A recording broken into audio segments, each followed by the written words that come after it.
Alright, so determine the point estimate of the population proportion, the margin of error for the following confidence interval, and the number of individuals in the sample with a specified characteristic.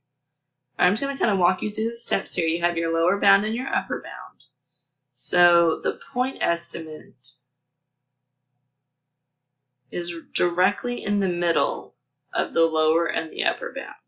So if I were to draw these on a number line, your point estimate would be right in the middle. Your lower bound would be down here.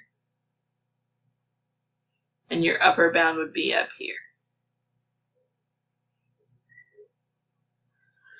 So to find your point estimate, if you have the lower bound and the upper bound, then you do upper plus lower. You add them together. And you take that sum and divide by 2. That is your midpoint or your average. That gives you your point estimate. Because your point estimate is exactly between your upper and your lower. So if you add them together and divide by 2, it gives you your point estimate. The next thing it wants is the margin of error, which we refer to as capital letter E. Margin of error is the distance between the point estimate and the upper bound, that distance, which is the same thing as the distance between the lower bound and the point estimate. So you can either subtract upper minus the middle, the point estimate, or lower minus the point estimate. Either way, you're going to get the same number.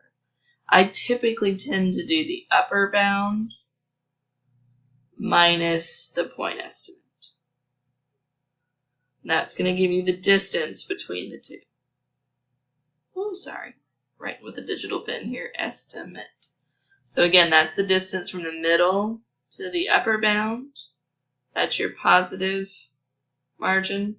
And then lower to the point estimate, that's your negative margin. So when we write P hat plus or minus E, the plus is what gets you to your upper bound, the minus is what gets you to your lower bound. So either way, that distance between them is what we call capital letter E. So you get your point estimate, take the difference between one of the bounds and the point estimate to get the second question, the margin of error, that's your E.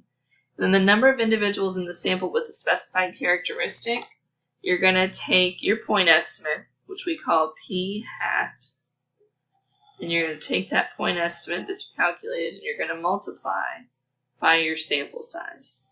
So it's whatever percentage of 1,000. So your point estimate times 1,000, that is what gives you the number of individuals with that specified characteristic.